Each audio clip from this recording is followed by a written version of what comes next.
this is what Carbon DeFi will automate, right? So rather than set all of these up, you say, I want to strictly buy or sell in between these two price points. And then Right. on the back end, the way it's been designed is to break this down into all of those orders.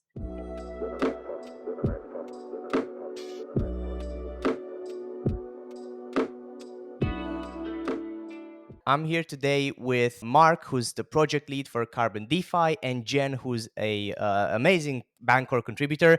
We're going to be talking today about Carbon DeFi, which is a super interesting project. So thank you both for accepting my invitation to talk about this. How are you both doing today? Very well. Wonderful. Thank you so much. Thank you for having us and excited to be here to talk about it. So we usually kind of start the conversation just to get a bit of an idea of how you got into crypto. So whichever one wants to take the question first, I think it'd be super interesting to understand, how you got to where you are today, how you got working with Bancor, and what excited you about cryptocurrency and the blockchain space to begin with. Let's see, I got into crypto about 2020, mid 2020.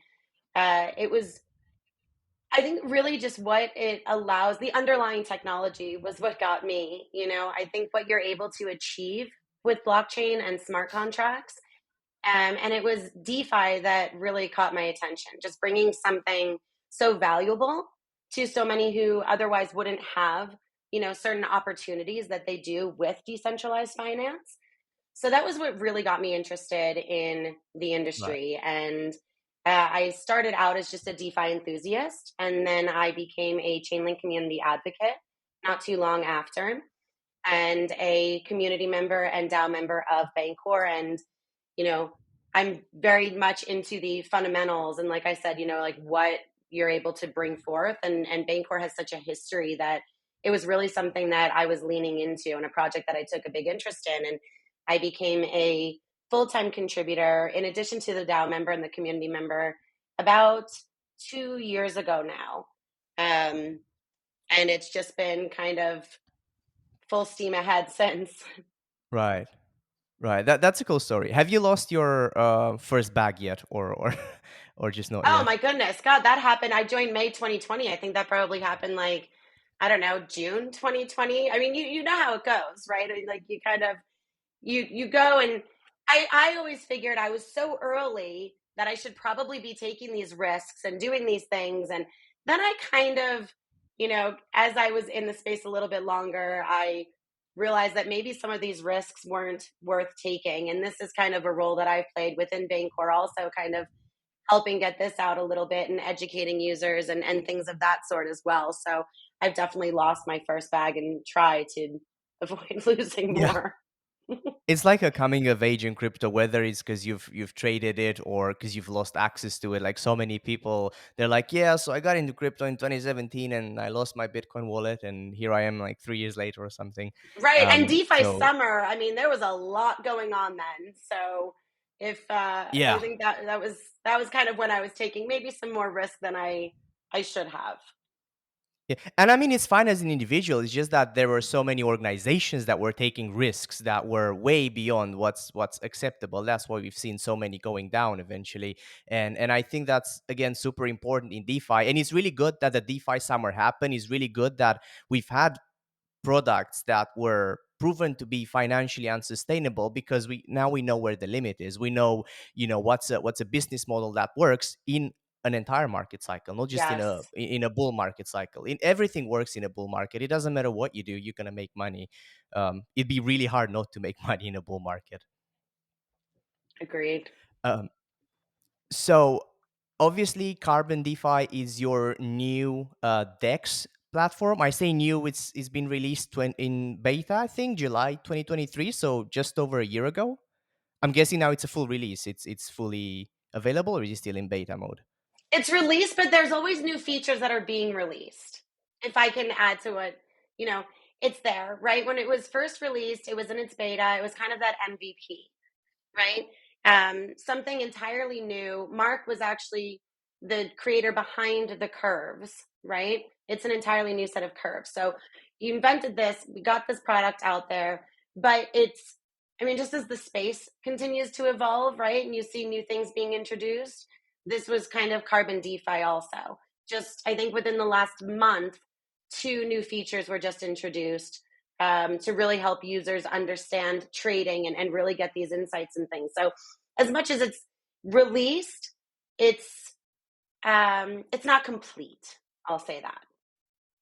Right. Okay. So, but that goes with any piece of software. It just kind of Hmm. grows in time as the community, realizes what it is that they want from it, and then give you guys that piece of feedback to integrate into the application and make a more robust solution.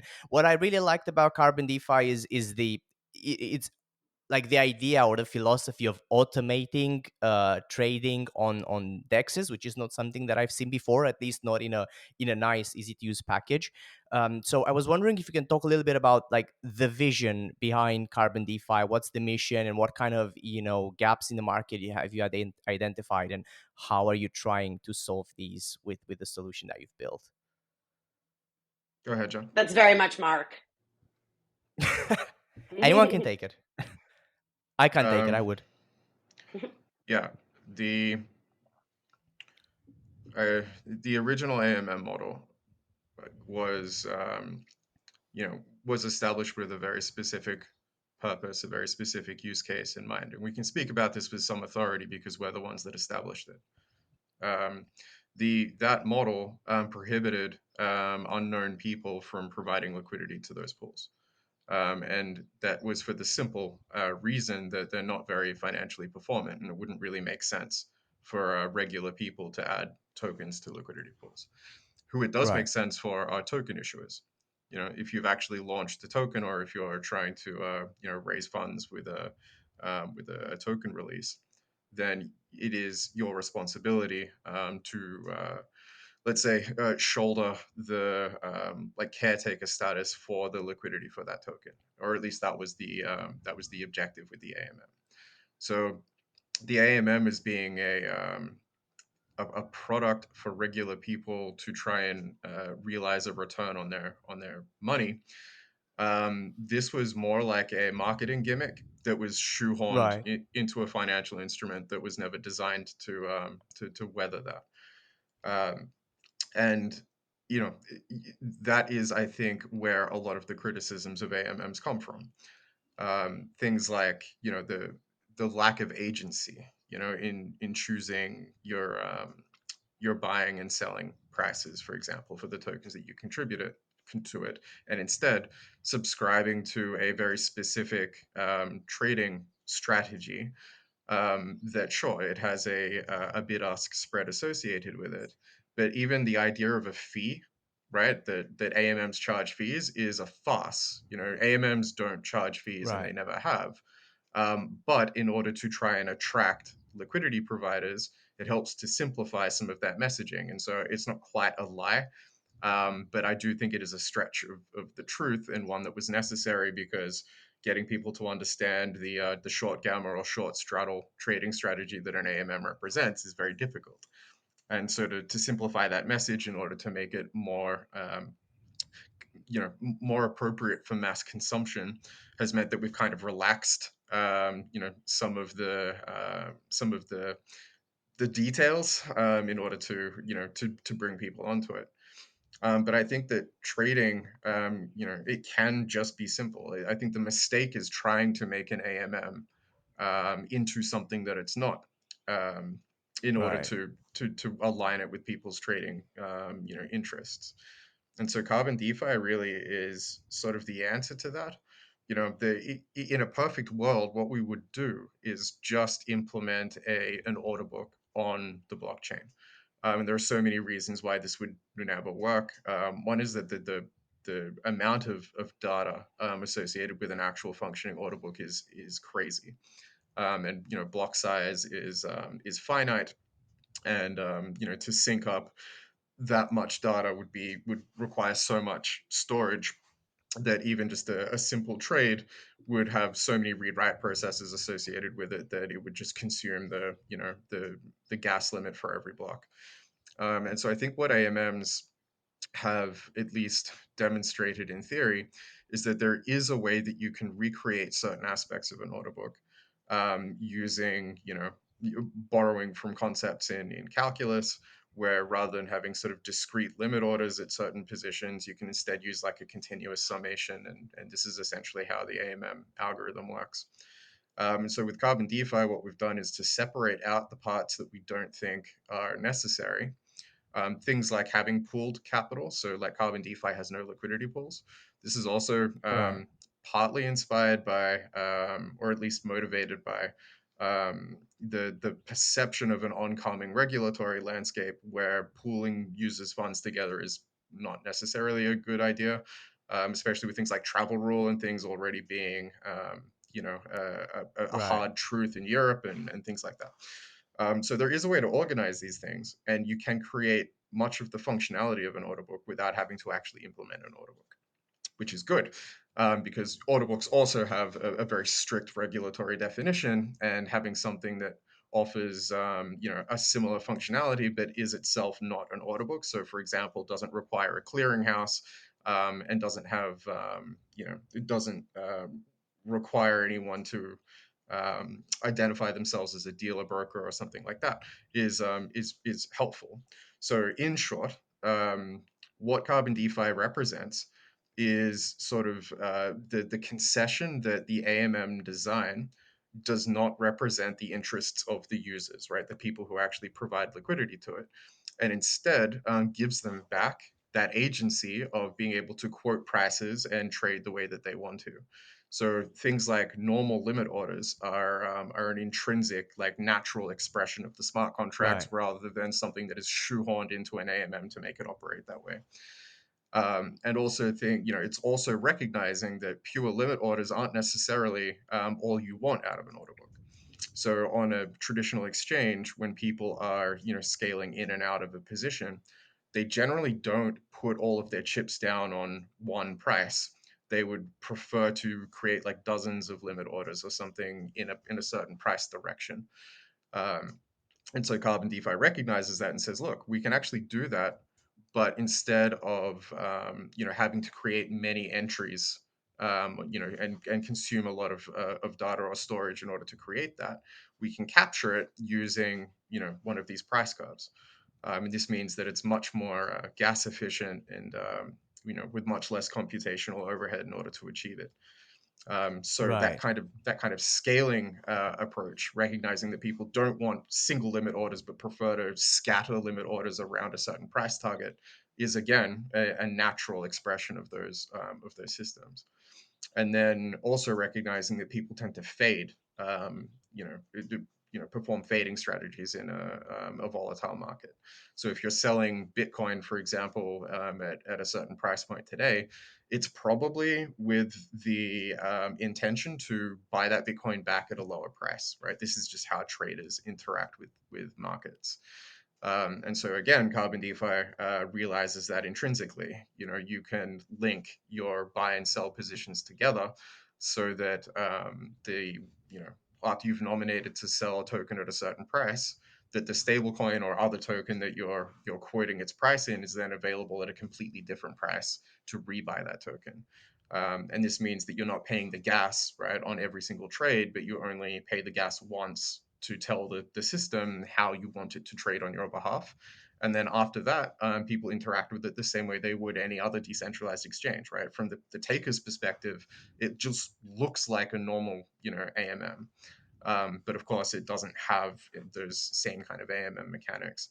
There's more that we can get into the weeds of this thing, but there are other advantages, such as sandwich attacks become impossible to perform in a system that's designed this way, and that's just happenstance. That's a happy coincidence. It wasn't like sandwich protection was a part of the design process. It's something Right. that fell out of it. That's more of an unfortunate side effect of the AMM design.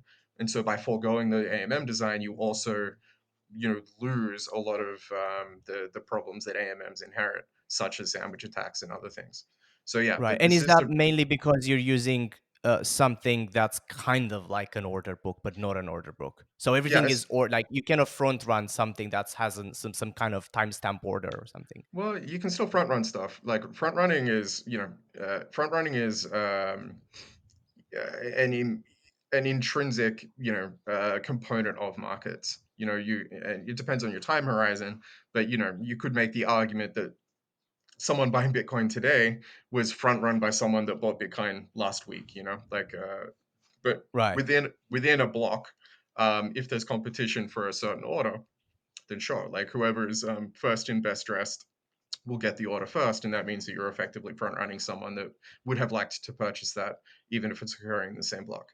The point is that a lot of front running is only performed because it wants to back run afterwards, right? Right. That a sandwich attacker will only perform the front run because they have access to the back running opportunity afterwards. But in Carbon DeFi, all sales are final, right? So if a sandwich attacker buys those tokens, they have to keep them, right? They can't sell them back on the same position the same way they could in an AMM. And so their motivation to front run you in the first place is completely eradicated, which means Right. front running, for its own sake, is all that's left, and that's relatively thin on the ground.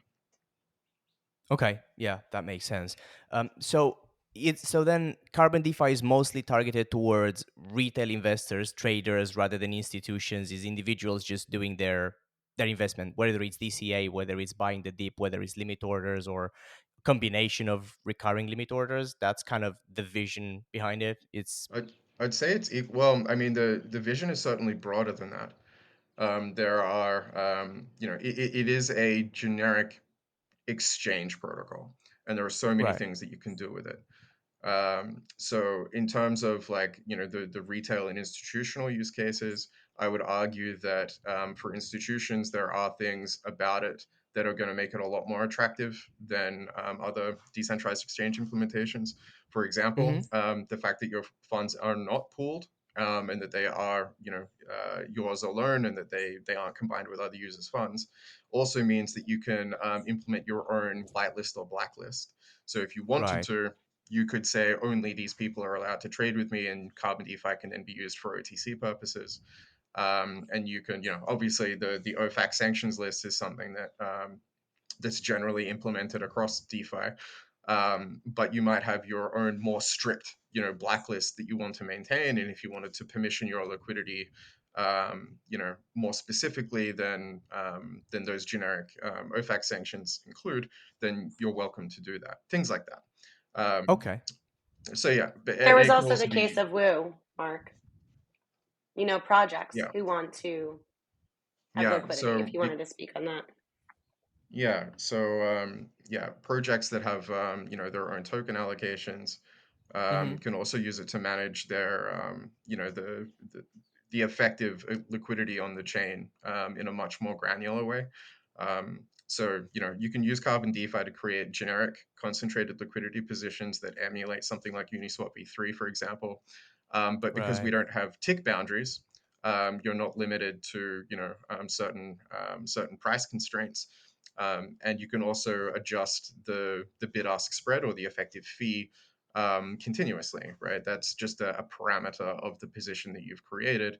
And so you don't have to like redeploy a pool or something like that. You don't even need to give up the NFT. You just modify the properties that are on it, which mean it's a lot more cost effective as a project to manage your token liquidity on Carbon DeFi than it is anywhere else. So there are That's these cool. use cases, and so I'd say that it's broadly appealing both to retails, institutions, new token projects, and then also companion protocols. So one of the discussions I've had frequently is the use of Carbon DeFi to perform more effective liquidations for lending positions, Okay. because the arbitrage network has is much more efficient than the liquidation network, and there's no reason to make a distinction between these two, other than that liquidators generally demand a much higher premium to liquidate a position than an arbitrageur Yeah. would. So whereas a liquidator says, I'll liquidate this position for you, but I want a 20% margin, an arbitrageur will take a fraction of a percent as their margin. And Yeah. Carbon DeFi allows for that in a very high certainty manner, because the price execution is absolute, right? There is no slippage or front running or sandwich attacks or anything that you need to worry about when you're making a market. Whereas taking the market has all of those risks, implicit to it. So yeah, it is a general tool. It really is a very strong sort of Swiss Army knife style protocol, and everyone finds some other kind of value in it. Right. Well, I like the explanation. I like that you call it a Swiss Army knife because that's I feel like that's exactly how I've envisioned it as well. When it comes to like institutions or retail investors, there's something that I meant to ask regarding any potential regulation or any kind of maybe regulatory challenges that you've seen because like for instance in the UK, even centralized exchanges which are regulated to shit, right? They're still having troubles providing certain kind of services. You can't do staking, you can't trade like features. You can only do spot, for instance, on Binance and other exchanges as well. So are you seeing with Carbon DeFi any kind of regulation coming your way or anything that might kind of inform the way you're developing this product? I mean, yeah, we're pretty close to the regulator in Switzerland, and due to Bancor's heritage, we were actually used as an example case. So we had sort of like an in-friendly investigation by FINMA over 2019 to 2022 that was kind of to establish what the rules in Switzerland even would be, which is where we're headquartered. Um, and so under the Swiss law, we know that we're following the law to a T. Even are an exemplary case of a DeFi protocol, um, you know, deployed in a regulatory compliant fashion. Europe is slightly different again, but the the regulatory weather in Europe right now is still pretty much DeFi isn't big enough to warrant much regulation. Yeah. So there's not too much to do there. The one that everyone's always concerned about is the United States. And so in terms of the United States, we still geoblock all US IP addresses, and we don't market Right. to Americans. And this is when we did that, it was very unpopular. But Yeah. I've seen I since can then imagine. a lot of people have started to follow suit. 1inch, for example, I think now blocks US IP addresses. Everyone is starting to do it, Right. and so Why is that? Is it because of regulations in the US against DeFi? I wasn't aware of that. yeah. So in the US, there's still a lot of uh, there's it's not entirely clear what the rules are, but we do know that it's possible, like the SEC has certainly made its case clear, or at least its motives clear, that it considers everything to be illegal. Uniswap is categorized as a criminal syndicate, and it's going. And Uniswap's been under investigation for years now. Right. I'm sure you remember. Even Hayden Adams' bank account was frozen at one stage. Yeah. Um, Yeah. so yeah, like the U.S. is just chaos at the moment. The short answer is that in the U.S., much like in the rest of the world, you kind of need to wait for certain suits to be settled to even know what the law is. Right, the law becomes sort of the law is made in the court. Like Yeah. as precedents are set because of decisions that are made, you now know what those things are. And there's so much going on. You may have seen in the case that was filed against Kraken that the Mm. SEC has pointed out that it thinks basically all of these tokens are securities based on some of the notes that were put there. So the specific allegations against Kraken is that it offers unregistered securities on its exchange, but the examples that they give are for things like Matic, right, and Link, and And Ethereum, like it's crazy. Yeah. Ethereum. And so we don't really, but those are still just alleged. We don't actually know how much um, how seriously to take those allegations until the American courts have made a decision about them. So we will wait and see. But yeah, just pay attention to there's always notes being released every week. Obviously the XRP case is ongoing. the Coinbase suit, some of their stuff got thrown out, but some of it is left in. So I think the wallet as being a securities offering has been thrown out, which is good for all wallet developers.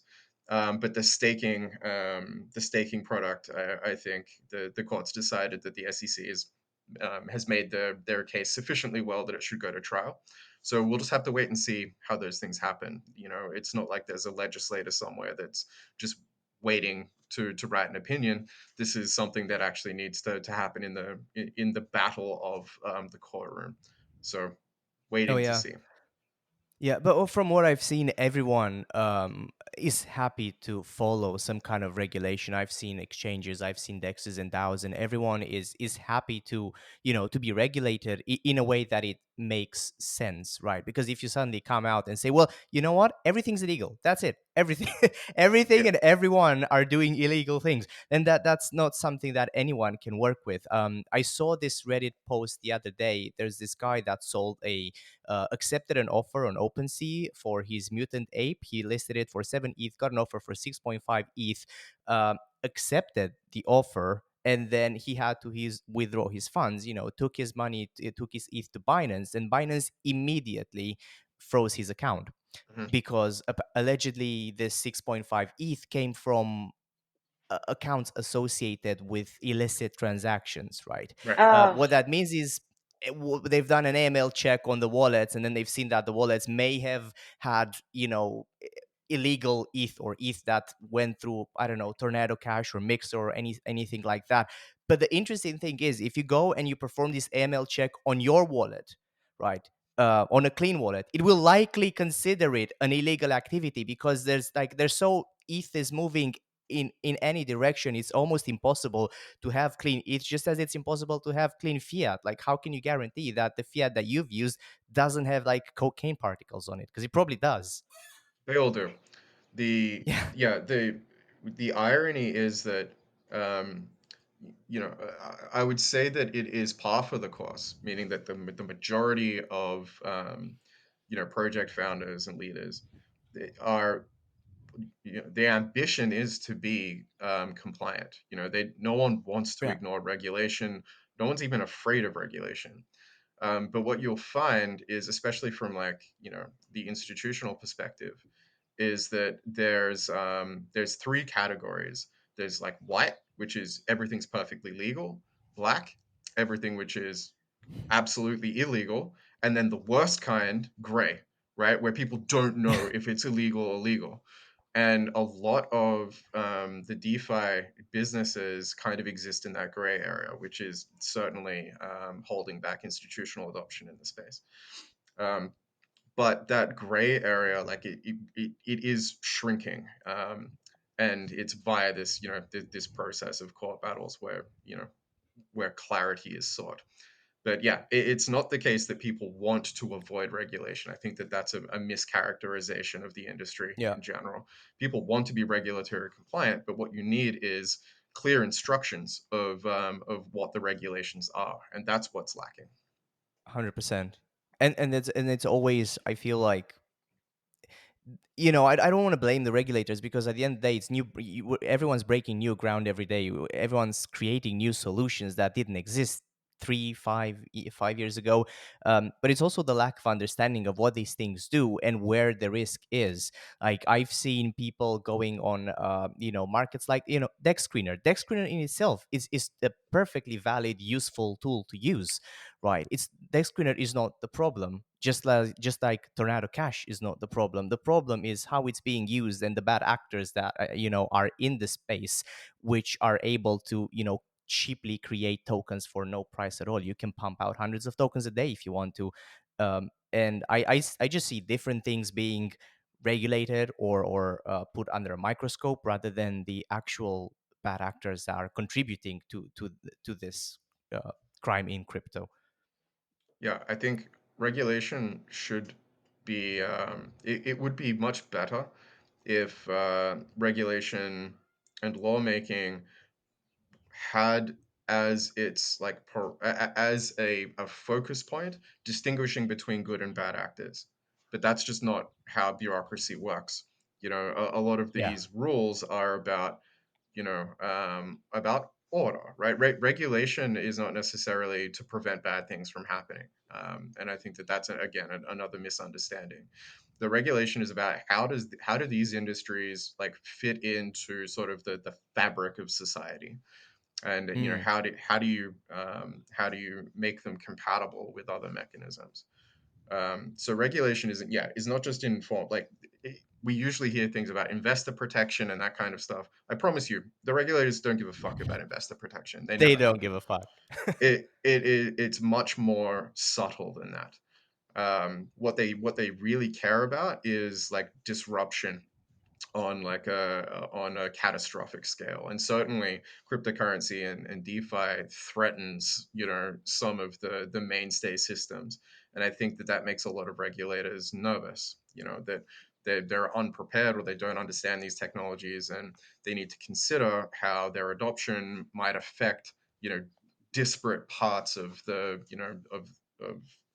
network, meaning like the network of other businesses and industries that are adjacent to cryptocurrency. So that's really that's why these things take so long. And I think that it's also why like the digital payments systems were represented by I can't remember which banks got shut down, but the government has already this idea for a digital payment system, or many governments have an idea for digital payment systems, and to see that kind of becoming privatized or owned, or to have a competing digital payment system owned entirely by a private company, is terrifying. It is Um, terrifying. and so it's those kinds of things that they're worried about, not necessarily this person stole 20 ETH from this other person. That's not really what they're paying attention to. What they're really paying attention to is um, you know is this company setting up something that's going to compete or threaten the government's interests. Yeah. Well, unfortunately, in most cases in crypto, the answer is yes. Yeah. Things are rather disruptive, And guys. that's okay. And that's okay. That I don't think that they want to stop it, but they want to understand it and regulate it. Yeah, and that's a fair distinction to make, 100%. Um, Jen, you're doing your Twitter Spaces, right, on a weekly basis. Do you talk at all in terms of regulation of what? I'd be curious to see what like the general public thinks about it. What's their like emotional, charge to I this think topic? it's divided. You speak to a lot of the developers and founders of projects and things, and they're saying similar things to what Mark is saying, right? They're not anti-regulation, they just want clarity. You know, you speak to a lot of users, right? And it's still like they still want the Wild West. We don't want to be regulated, we don't want this, and I think that's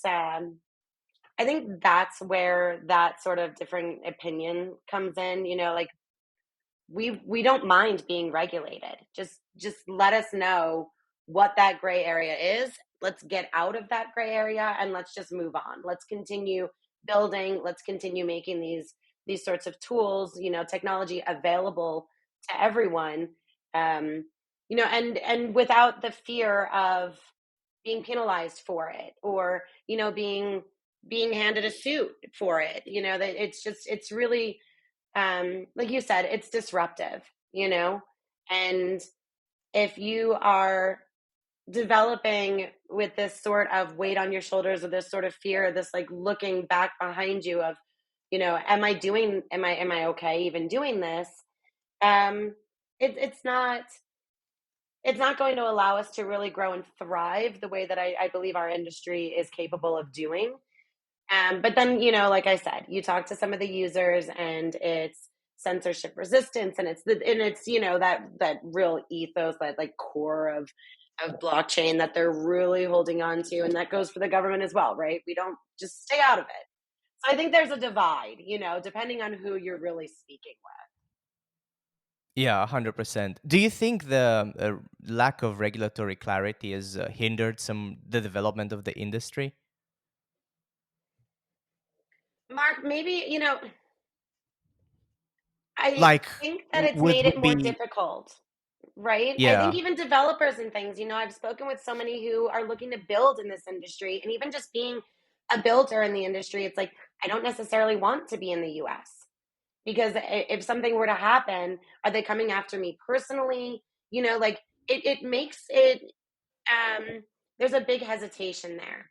There is that sort of fear where should I move? And you see a lot of people relocating. If I'm going to be welcome to build in this industry, I should go somewhere else. And so I do think it's hindered the growth in that aspect. But from like a developer sort of project standpoint, Mark could probably speak to that a little bit more. I'm on more on the outside looking in.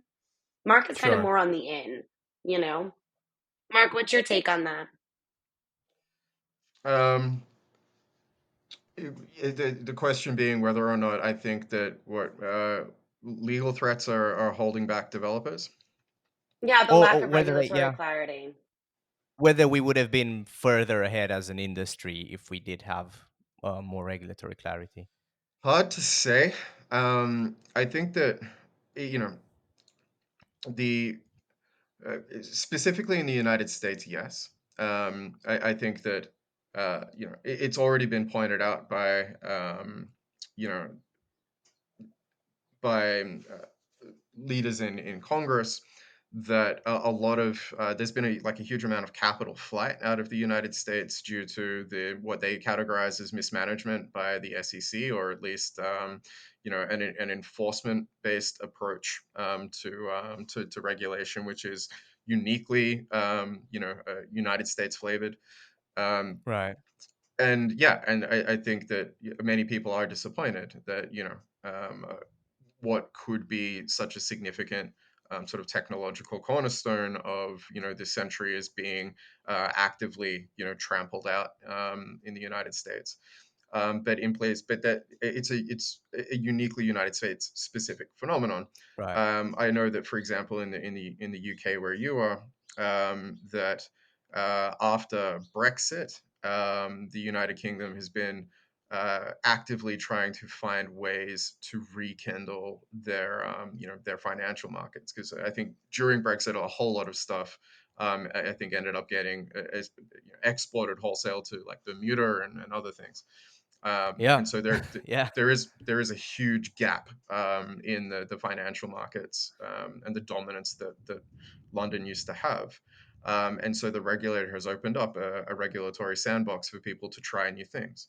I was once speaking with a project who was interested in tokenizing um, in what is it, insurance securities or insurance liability securities, and Okay. figuring out ways to do that. And this would be an exclusively institutional product. Um, and those kinds of things in Britain are yeah, I think a signal that the government is very willing to cooperate. They just want oversight and understand what you're doing. But yeah, insurance-linked securities and things Hmm. like that, I think, are very interesting, very good use case for blockchain technology. Um, so Oh yeah, yeah, 100%. so yeah, Britain, no, like there's nothing holding it back. Europe, there's almost nothing holding it back. I think in Europe, it's usually things like what are the tax implications of certain things, and with the number of Yeah. transactions that people do, it can be very difficult to participate because it's classed a certain way. But countries like Australia, like Switzerland, are basically crypto agnostic and don't really care. And they, as long as you pay the capital gains on things, it's not too much of a big deal. So no, I don't think it's a global phenomenon. I think that there are certain jurisdictions that are actively trying to stamp out cryptocurrency and blockchain technology in general. But I also see in those jurisdictions a lot of pushback from elected officials. So I think that it will be short lived. But yes, there's no doubt about it. I think the United States is being held back by by certain three-letter agencies. But Right. you know, it's become extremely unpopular, both with the public and with other branches of government. So I don't think that it's going to be. I don't think it will be long lived. No, I agree, 100%. Like I think for me, it all kind of became clear when Ripple, I think they won the first battle in court when, that was, I feel like that was a massive win for everyone. And looking ahead, it's just things are going to be given a chance from a regulatory perspective, projects in this industry, which is great. I would love to see more of that happen quickly, but I feel like I agree it is just a US problem, and even in the US it's probably going to become less of a problem going forward. I'm also seeing a lot of activity in tokenization within Europe. I was talking to Christoph, who set up a GmbH, which is like the equivalent of a limited liability company, a GmbH tokenization software program for Germany.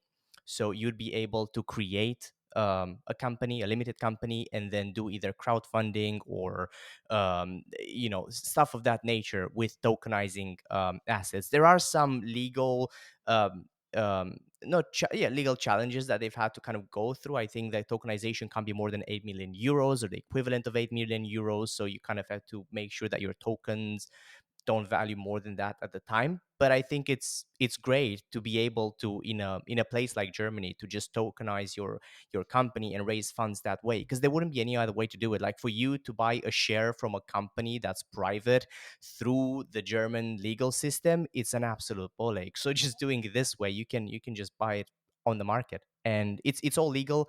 It's all been approved. They're working with the law, so it's great to see that this kind of stuff's happening.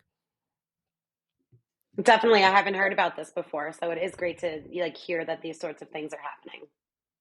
Yeah, it's cool. It's called Tokenize.it, and it's made by one of the former core Ethereum developers. So he's worked in Hmm. Solidity a while. He was one of the guys that founded he said he authored the DAO, the actual DAO, the smart contract and everything. And then he's moved on to this tokenization of assets in Germany, which is pretty cool.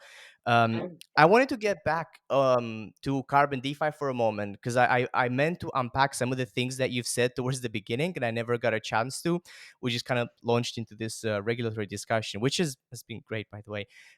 So you've mentioned some aspects that you could do automatically with Carbon DeFi. You could do limit orders, and you can do recurring limit orders, and you could do. I also noticed that you can select market orders if you go on the app and stuff. What level of automation can users do at the moment, and do you expect to offer more automated tools? Like, I've been into trading and algorithmic trading myself for a while, so I have a deep interest in that. Well, it kind of goes with what Mark was saying earlier, in I guess on a centralized exchange, right? Somebody wants to, like let's look at the bull run. You've got your Bitcoin, you've got your target price, you want to start, scaling out of this position, right? You set all of these different limit orders. Decentralized exchanges, you say, okay, you know what, I'm going to sell 10% at this price, I'm going to sell 10% at this price. It's kind of that same thing, just, manually in both instances. When Mark was explaining the range order, this is what Carbon DeFi will automate, right? So rather than set all of these up, you say, I want to strictly buy or sell in between these two price points. And then on Right. the back end, the way it's been designed is to break this down into all of those orders. So this is where, a good portion of that automation comes in, where it really just simplifies the user experience. Um, Yeah. and in helping them achieve what their ultimate goal is, right? I only want to buy or sell within these prices. So there's that. But then with the recurring orders, like what you had mentioned and Mark had mentioned earlier, this is where a user can create their buy order, they create their sell order, and they can link these together. And this is automatic. This is through, just the process of creating a recurring order. These two orders are now linked together. So you can fund one, you Right. can fund both. However, whichever order is filled, depending on the way the market moves or which, order you funded, those tokens that you acquire when an order is filled, say it's your buy order is filled, whatever you acquire automatically rotates and funds your sell order. So there's no manual Right. anything. This has been created to be fully automated, and it's all within the system itself. So there's no reliance on third parties and things. There are no keepers, nothing of that sort, right? So there's this level of automation where a trader can say, I just want to, I want to create this cycle of rotating my funds, and I want them to automatically accumulate. And so this is what it does. And when Mark was speaking about the gas earlier, I think the most popular question that we get when we explain a recurring order, because this is completely new, right, in DeFi, is the gas prices. You're Hmm. performing these trades, this, liquidity is rotating back and forth. When you're a maker creating this strategy on Carbon DeFi, you're not paying for any of these gas fees or these trading fees. So Right. you pay to create your strategy, and then the taker, whoever's filling your orders, is paying for that fee. So there's this automation as well. Not only is it, we're eliminating that manual aspect, but it's also really gas efficient as well. Um, and then the Right. overlapping strategies, I think Mark can speak to a little bit more. But in terms of like the automation, I think that's really where Hmm. that comes into play. Is it's eliminating the emotions, right? You create your plan, you create your strategy, and you just step back, right? That's where that really kind of is a highlight, I think, of Carbon DeFi. Yeah, so you've mentioned linking the buy and sell orders together. What Hmm. do you mean by that exactly? Do you mean as if you have a portfolio, so whatever So actions it you take? means, yeah, I'll give you an example, right? Um, Say right now, I don't know what the price of Bitcoin is, but say it's around 60,000, right? I've got this feeling it's going to dip down to 55.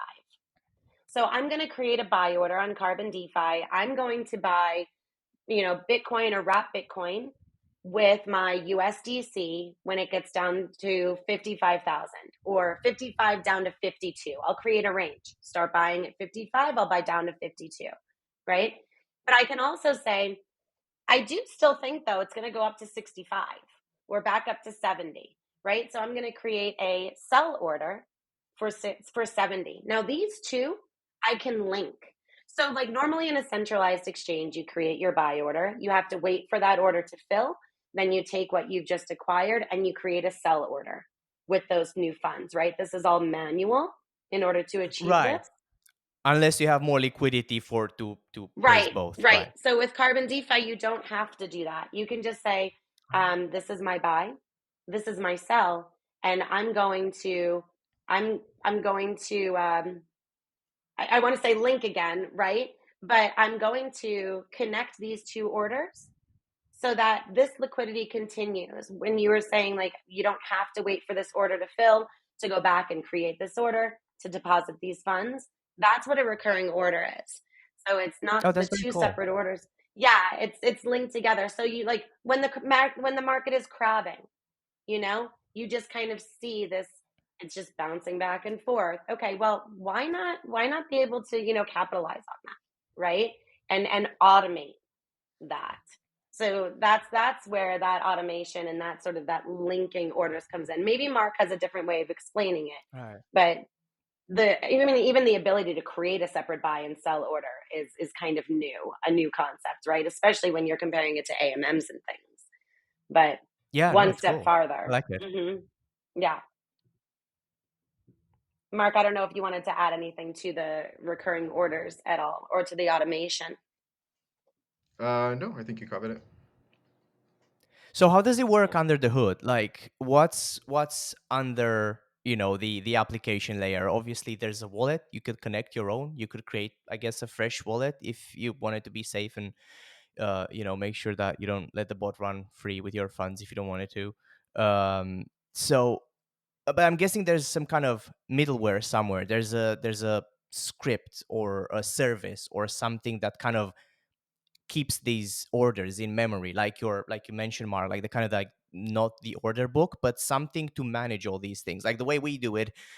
We work with exchanges, right? So we connect to their API to perform these trades algorithmically, but we have a whole series of services that keep in mind everyone's portfolio and positions and orders and logic that they create in a database, and then based on that we decide when to call the APIs, the exchange APIs, to perform these orders. Does that work anything in the same vein with Carbon DeFi? No. So you're literally just And without the broadcasting. CeFi side, of course. Yeah.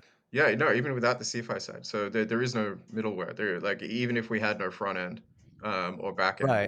it would still work. The so the it, it's an ex, this is what I meant when I said it's a natural expression of the way that the smart contracts are written. When you've you know when you're browsing the positions that are available there, it has a lot more in common with how you might be browsing like Amazon, for example, if you're buying PlayStations. So if you say I want to buy a PlayStation 5 on in eBay or something, Right. and you get a list of the items, you can just sort them by high price to low price. But the yeah so the smart contract on Ethereum is basically just a collection of all of those prices. And so if you know how to read the smart contract, then you can just pull that data and then decide which positions you would like to to interact with. So it really is a peer-to-peer sort of trading protocol. Someone says, here is my ETH. If you want it, I'm only accepting, this price. And so someone can browse it and say, yeah, fine, I'll trade with you. Or no, that's too expensive. I'll trade with someone else. Right. That's it. So there is no, we don't need to make any API calls. There is no need for a sophisticated architecture to organize and handle these things.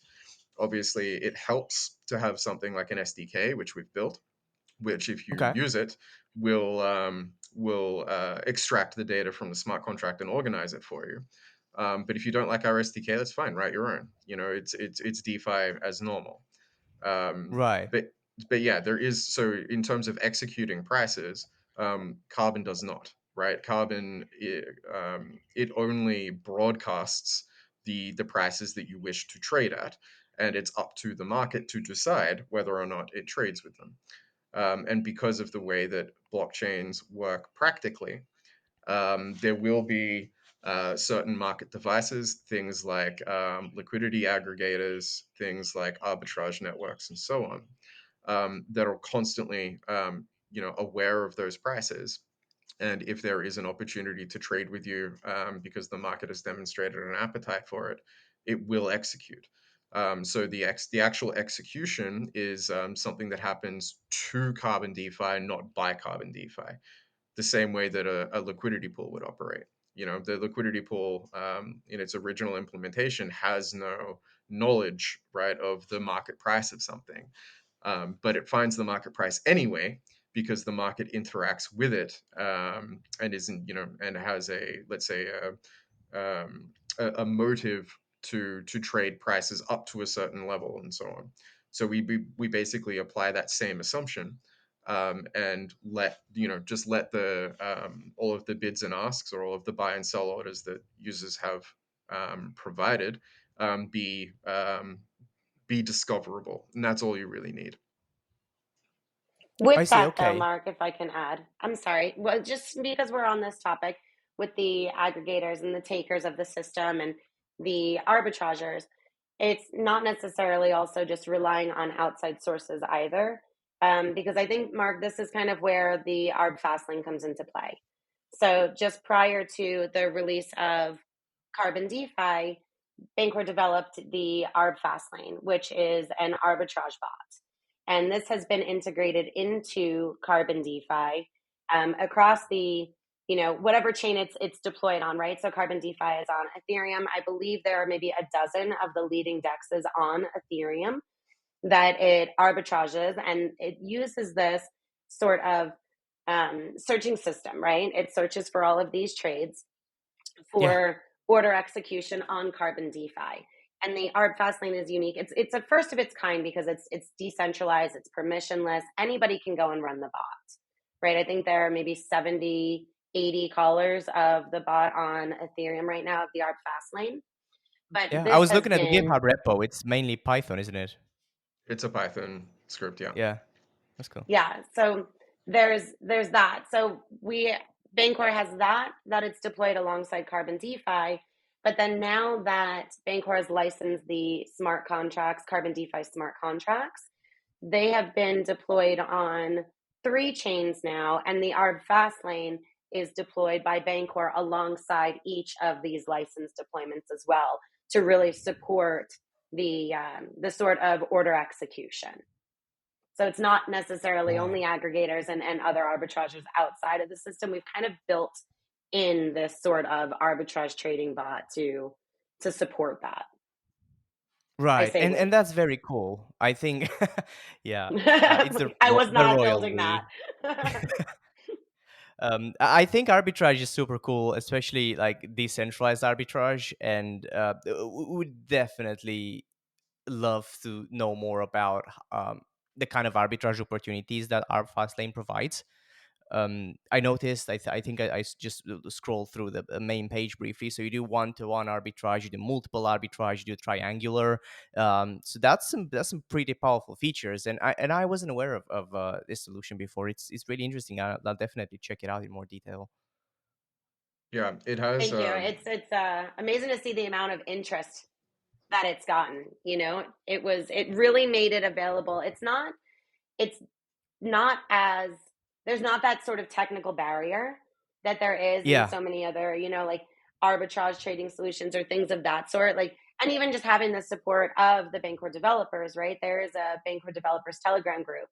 So as we're encouraging people to go and check out the ARB Fastlane, there is that sort of support there as well to answer any of the questions if somebody has an issue when they're forking the GitHub. Mark, you were going to say something. I'm sorry, I didn't mean to cut you off. No, that's okay. I just wanted to say that there's, the op fast lane is partly the answer to a generic problem in DeFi, which is that when someone is creating a new exchange, there is an implicit assumption that if there is an opportunity to make money, that money isn't going to be left on the table for very long, and mm, that's a requirement to have the system function correctly. So in Carbon DeFi's case, that assumption is that if you're selling your Bitcoin for $50,000, and then the price of Bitcoin sort of in aggregate gets above that level, um, someone should buy it from you, right? And the user is happy because the they got their order filled. But if it's a bespoke protocol, or it has unfamiliar math, or the way that the contracts are constructed are unfamiliar, then it's unlikely to show up on the searcher networks immediately. Different arbitrageurs might not find it or want to integrate it immediately. So the system can kind of persist in limbo for a little while. I'm sure you'll remember when like Uniswap v3 launched, because it was so unlike its predecessor. For the first week or something, like it wasn't really behaving the way that I think yeah, people expected it to. It is now, because everyone's familiar with it. Um, and so there is this there is a common thread where developers of new protocols will call up their arbitrage friends and be like, hey, can you study this and work it into your bot for me so that the system performs the way that it should? And now you kind of have a third party dependency that you have no control over. And sure, it'll take care of itself over time, but you really want it to take care of itself right away.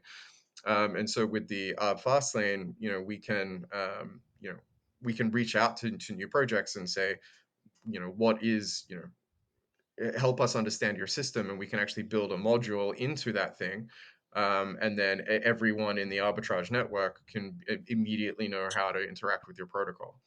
Um, and so this is a very fast, much more efficient way of introducing new exchange primitives, and also is attractive from the perspective of, let's say, like new blockchains, where there might be like a dozen or so different dexes, but the arbitrage networks haven't really found their way there yet, and so it's not really functioning. You might get a lot of stale prices right. and other things.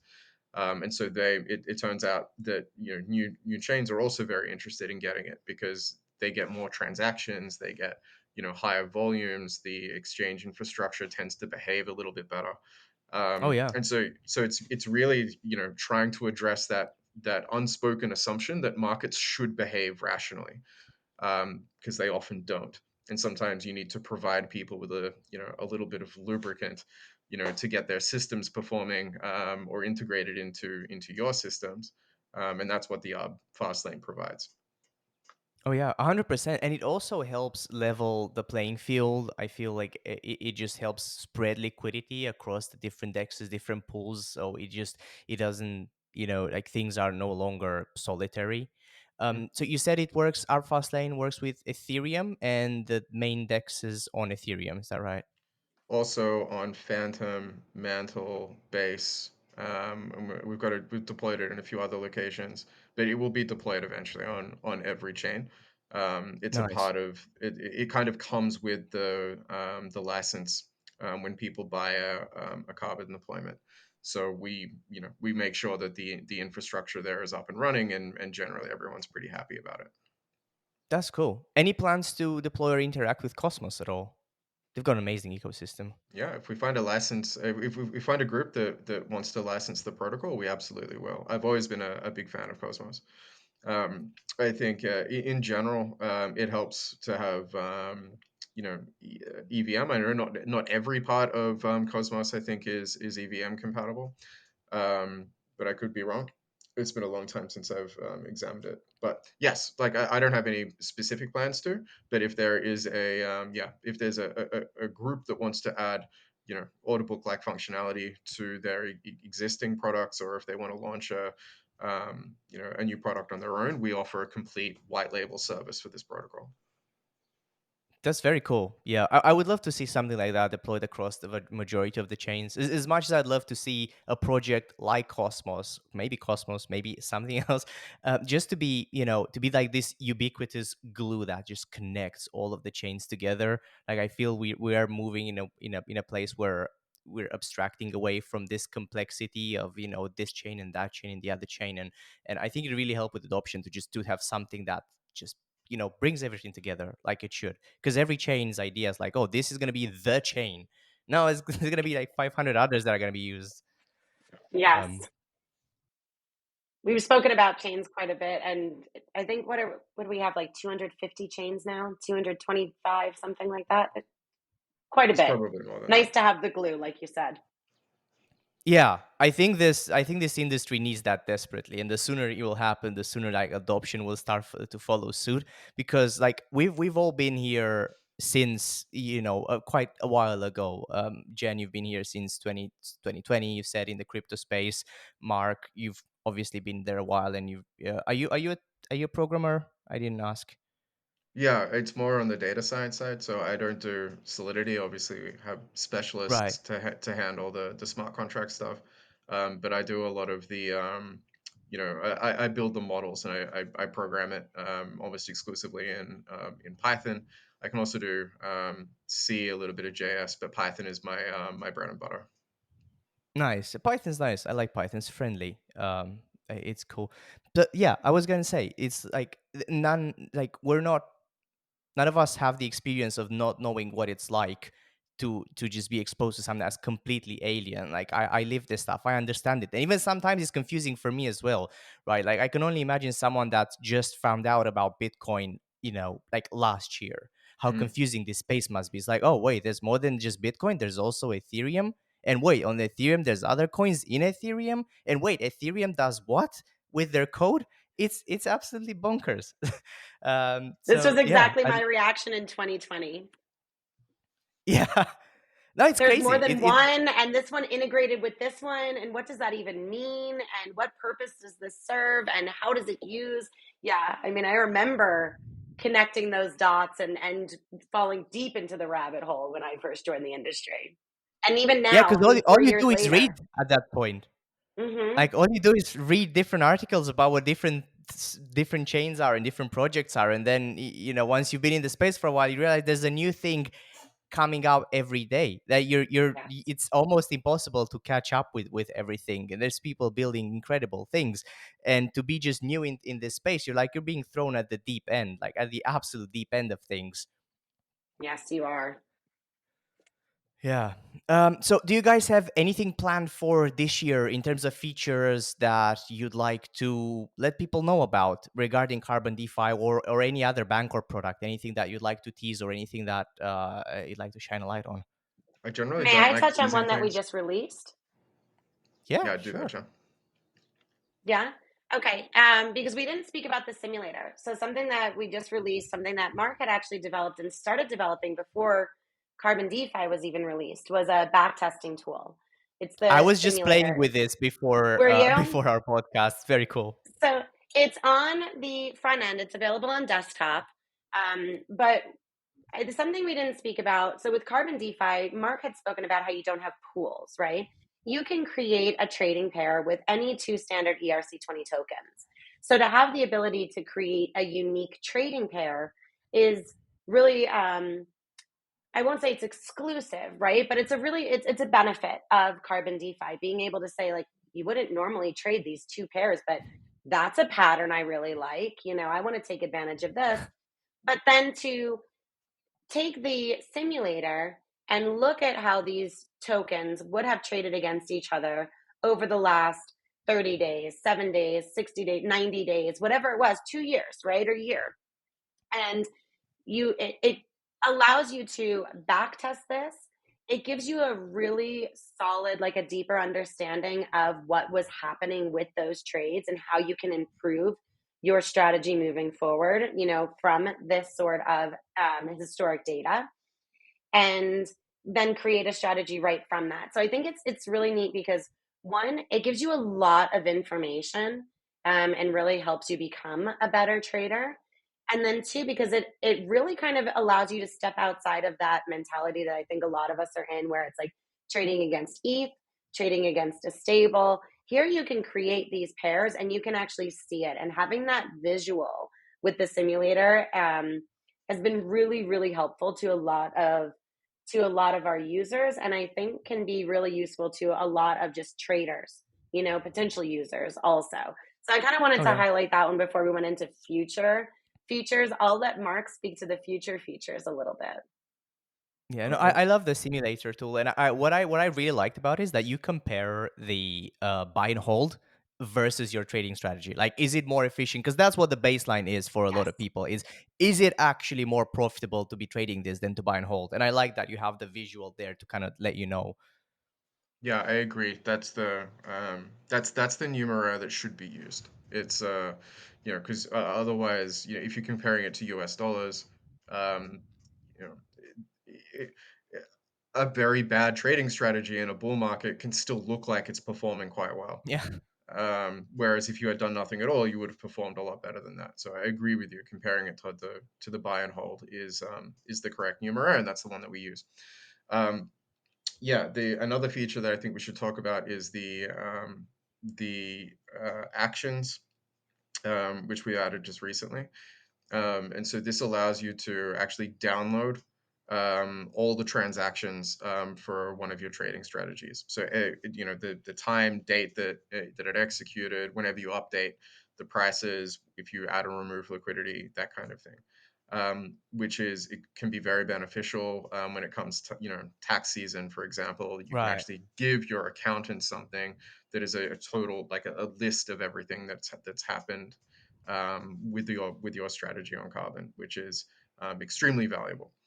Um, in terms of future prospects, I generally don't like to tease stuff just because development lead times can be a little while.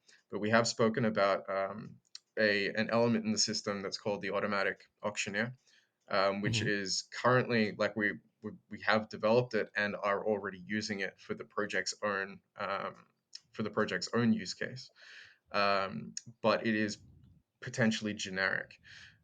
So at the moment, this is a way that the Bancor protocol can, also with Carbon DeFi, can consolidate all of the different fees that it's collected on the protocol side Right. into like one token, right? Like into ETH or something like that, and then we use that to buy and burn BNT.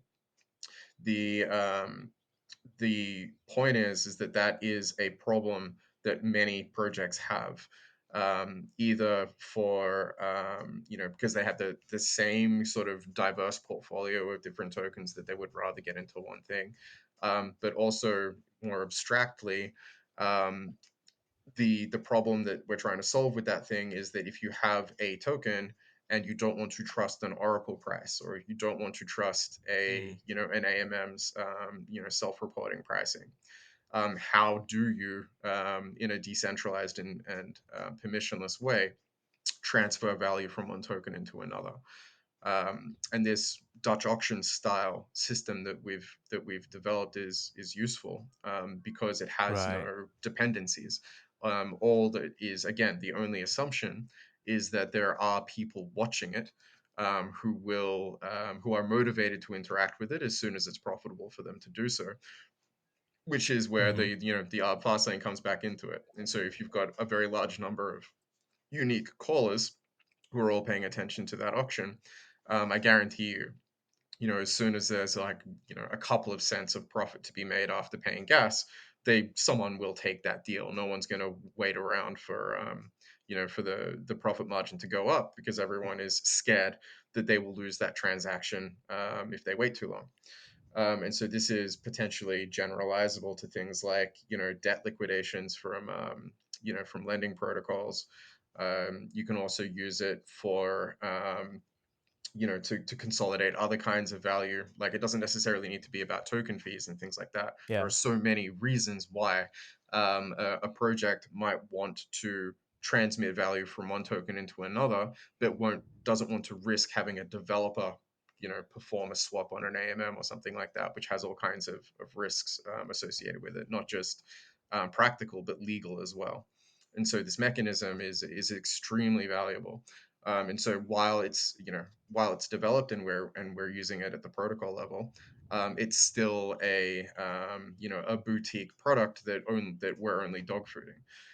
It could be something, and I plan to make it available for general uses so that anyone can interact with it. And in an ideal world, it would just be another order type in Carbon Hmm. DeFi that just introduces a time element. So rather than have your bidding price or asking price or your range of prices be a horizontal channel across the chart, all this does is introduce a slope, right? So either linear, inverse linear, or exponential, however you would like to do it. Um, and that brings in an auction mechanic that I think is has been missing from DeFi exchanges for a very long time. And you can see that you know projects like CalSwap, like 1inch, like Uniswap X, they've all come to a similar conclusion, right? That the best way to interact with a market is possibly to have an auction and competition between people to interact with that Right. auction. And so that is an element that we technically have ready to go. Hmm. It's just a question of how to appropriately productize it. There are UI Yeah. UX considerations and that kind of thing. You want to make sure that it's clear what it is and what it does, so that people don't use it by accident, that kind of thing. But yeah, that will absolutely become a part of the fabric of Carbon DeFi. I'm just not sure when it will be appropriately productized that I'm ready to release it. Okay. Well, that sounds like a really interesting thing, and I'd love to see it somewhere on the retail investor side. And I'll make sure to check in with you guys maybe in a few months, a year or so, see where that is on the roadmap. That'll be fascinating to see. Perfect. Awesome. Well, where can people find out more about Carbon DeFi, and what are some of the social media links that you'd like to shout? We made that super simple. Everything's basically Carbon DeFi XYZ. Um, the actual website itself, carbondefi.xyz, the Twitter account, Carbon DeFi XYZ, and our Nice. Telegram. So it's really just, this is what you need to remember: Carbon DeFi.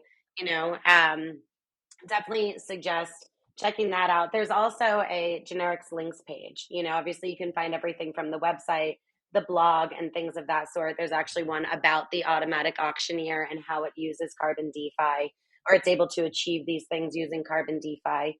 But this is where you'll find all of the new features being added, all of the new deployments, the new licensees that are being announced. Um, so yeah, definitely carbondefi.xyz would be the best place, along with the Twitter. And then join the community, you know. I mean, on Twitter we're always like interacting, but then on Telegram it's kind of fun too, because we'll run simulations and things of that sort, and kind of compare what are the biggest narratives right now. Is anybody trading this? Take two unlikely tokens that you wouldn't normally be trading and kind of run a simulation. So it's nice to be interacting with others that are creating strategies and using the features, that the way that they were made to be used, with the orders and the simulator. So yeah, Telegram as well. Yeah, and that's it's really important to have that community aspect of it, because people learn from other people. So to have a community of people interested in trading or experimenting with it and sharing their results, super useful, and that's a Yes. cool thing. Thank you guys for the conversation. I think this was awesome, and I would love to do this again sometime. Maybe check in next year or something and see what other cool things you've built.